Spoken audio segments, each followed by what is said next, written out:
नमस्कार प्रेक्षकांनो, आजच्या एपिसोडमध्ये आपण बघूया.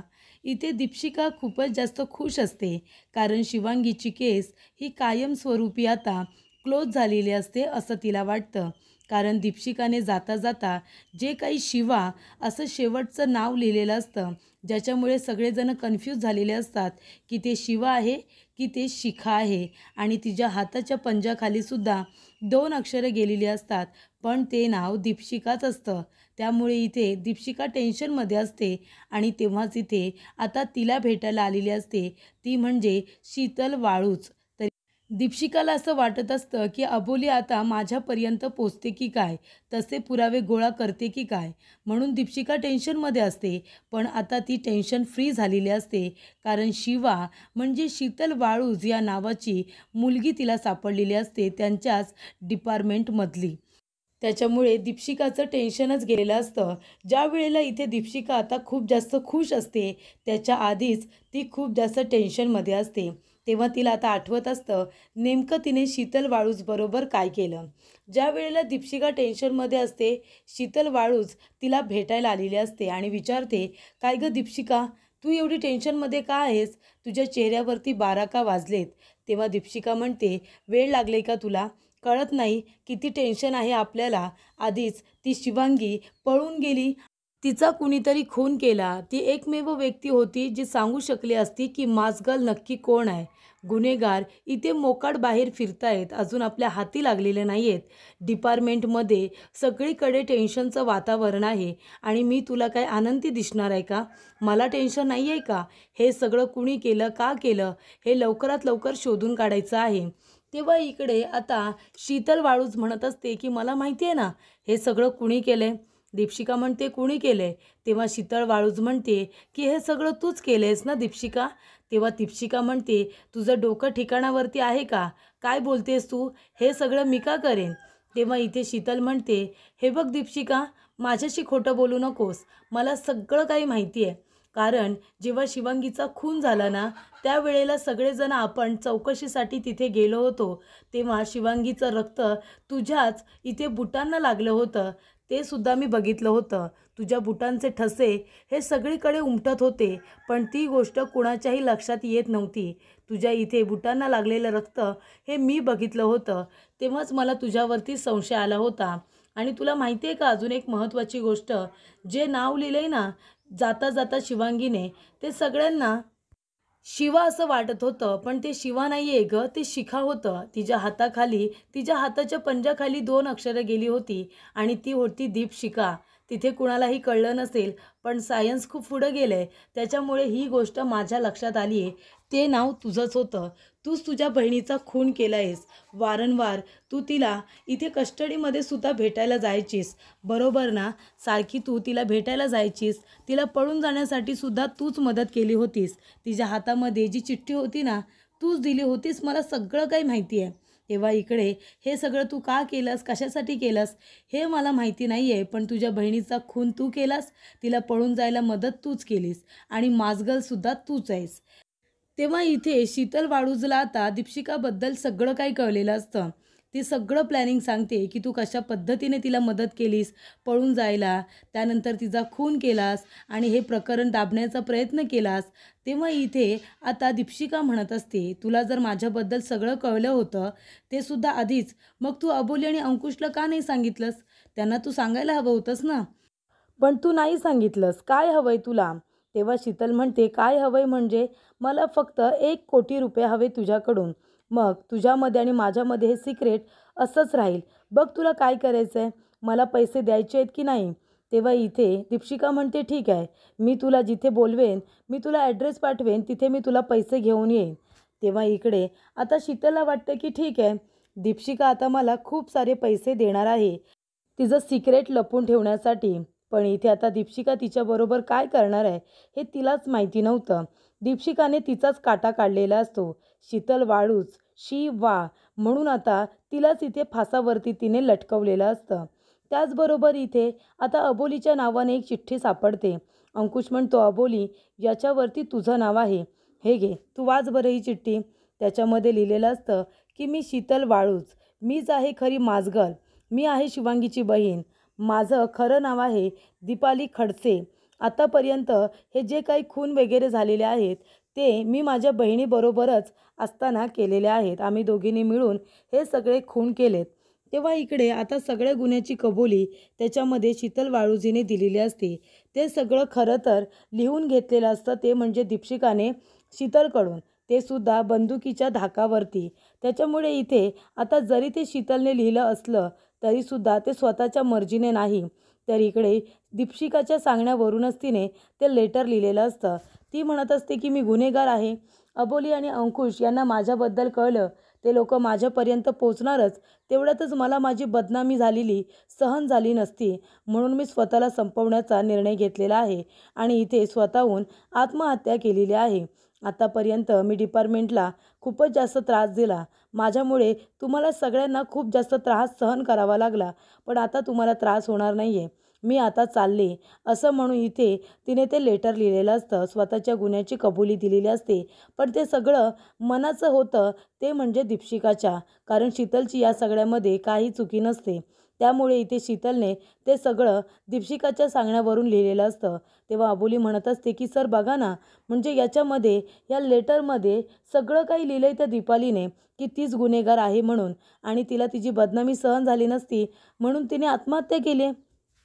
तेव्हा इथे प्रेक्षकांनो आता दीपशिकाला आठवत असतं की इथे पैसे घेण्यासाठी तिने शीतलला बोलावलेलं असतं एका गोडाऊनमध्ये, आणि तिथे बोलावल्यानंतर ती म्हणते की हे घे, हे आहेत 1 कोटी रुपये, हे पैसे मी तुला देते. पण 1 मिनिट, पैशांना हात लावायच्या आधी हा पेन आणि हे पेपर घ्यायचं आणि मी सांगते ते लिहायचं याच्यावरती. तू कबूल करायचं की तू आहेस शीतल वाळूज म्हणजे शिवा. तू आहेस खरी माजगल. तू इथे शिवांगीला प्रत्येक खुनामध्ये मदत केलेली आहेस. त्याचबरोबर तू तुझ्या होणाऱ्या बदनामीला घाबरून इथे आत्महत्या करतेस, असं सगळं याच्यामध्ये तुला कबूल करायचं आहे. कळलं ना? तूच आहेस दीपाली खडसे, तूच आहेस शिवांगीची बहीण, तूच आहेस मासगर्ल, आणि आता तू हे खून केलेले आहेस आणि अबोली अंकुश तुझ्यापर्यंत आता पोचतील आणि तुला शिक्षा होईल. त्यामुळे तुझी खूप जास्त बदनामी होईल. या गोष्टीला घाबरून तू आत्महत्या करतेस, हे सगळं तुला याच्यामध्ये लिहायचं आहे. तेव्हा इकडे शीतल म्हणते मी नाही लिहिणार, मी जर अडकले तर. तेव्हा दीपशिका म्हणते नाही गं, तू कशी काय अडकणार? तू फक्त कबूल करायचं आहे की तू शीतल वाळूज, तूच आहेस दीपाली खडसे, तू आहेस शिवांगीची बहीण आणि हे सगळं तू तिच्या सांगण्यावरून केलेस, असं ह्याच्यामध्ये लिहिलंस तरीसुद्धा चालेल. तेव्हा हे सगळं आपण अबोलीला कन्फ्यूज करण्यासाठी करतोय. अबोली तुझ्याकडे आली तरीसुद्धा मी तुला निर्दोष सिद्ध करेन, असं दीपशिका मुद्दामून तिला म्हणत असते. तेव्हा इकडे आता शीतल म्हणते की अजिबात नाही, मी असं लेटर लिहिणार नाही आहे, मी चालले. तेव्हा इकडे दीपशिका म्हणते कुठे जातेस तू? तुला माझं ऐकावंच लागेल, कळलं ना? काय म्हणाले तुला? आत्ताच्या आता इथे बसायचं आणि या लेटरवरती मी जसं सांगते तसं हे लेटर आता तुला लिहायचं आहे. घे पेन आणि पेपर घेत, चल बस तिथे. तेव्हा शीतल म्हणते नाही मी का माझी बदनामी करून घेऊ? माझा या सगळ्याशी काय संबंध आहे? मी तुझं सिक्रेट लपवून ठेवलं आहे. एवढंच जर आहे तर तू तुझं सत्य सांग ना, की हे सगळं तू तिच्या सांगण्यावरून केलं होतंस म्हणून. मला का अडकवतेस? तेव्हा दीपशिका म्हणत असते कारण तुला मी इतके पैसे देते, मग त्या बदल्यात तुला जर मी अडकवलं तर काय झालं गं? चल आता बस इथे आणि लेटर लिह, चल मी सांगते तसं. शीतल म्हणते अजिबात नाही, मी स्वतःवरती हा एवढा मोठा गुन्हा घेणारच नाही आहे, कळलं ना तुला?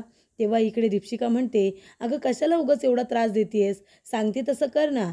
मी जे सांगते ते तुला करावंच लागणार आहे, कारण जर नाही केलंस ना तर मी काय करू शकते हे तुला बरोबर माहिती आहे. मी माझ्या बहिणीला सोडलेलं नाही आहे, तर मी तुला का सोडेन? तेव्हा इकडे आता दीपशिका शीतलला सुद्धा इथे आता धमकी देत असते आणि म्हणत असते की मी सांगते तसं करायचं, चल लेटर लिह बरं. तेव्हा इकडे शीतल म्हणते की अजिबात नाही दीपशिका, तुझं खरं सत्य आहे ना अबोली आणि अंकुश सरांना सांगायला हवं होतं, पण मी सांगितलं नाही कारण मला पैशांची गरज होती. पण इथे तर तू आता दमदाटी करायला लागलीस, मी जाते इथून. तेव्हा इकडे दीपशिका म्हणते कुठे जातेस? कुठे जातेस? तू काय मला हलक्यात घेतेस? मी कोण आहे तुला माहिती आहे ना? आणि इकडे दीपशिका तिच्या डोक्याला आता बंदूक लावते आणि म्हणत असते की सांगते ते करायचं, नाहीतर ही गोळी तुझ्या डोक्यात टाकायला मला अजिबात वेळ नाही लागणार. चल बस लवकर इकडे, चल लिह, मी जसं सांगते तसं लिह. त्यानंतर इकडे आता सगळा गुन्हा इथे स्वतःवरती शीतल वाळूजने घेतलेला असतो, म्हणून इथे गुन्हा करून सवरून आता दीपशिका मात्र नामानिराळीच असते. त्यानंतर इथे लेटर लिहून झाल्यानंतर दीपशिका म्हणत असते की ठीक आहे, लेटर लिहून दिलंस ना, आता तू गेलीस तरी चालेल. तेव्हा इकडे आता शीतल म्हणत असते की ठीक आहे मी निघते. जाता जाता इकडे दीपशिका म्हणते, अगं शीतल, अशी कशी जातेस तू? ते पैसे तर घेऊन जा. पैसे मी तुलाच दिलेत. पैसे घे आणि जा.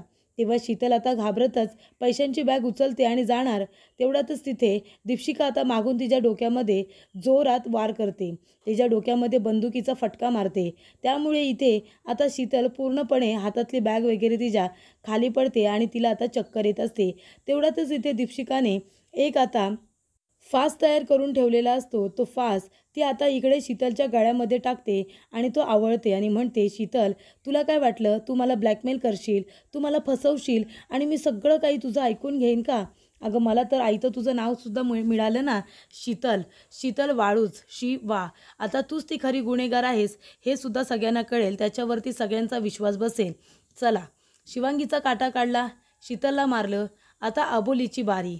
अबोलीला आता सहन करावं लागेल खूपच जास्त, कारण अबोलीमुळे आणि अंकुशमुळे मला माझ्या बहिणीचा इथे आता खून करावा लागला.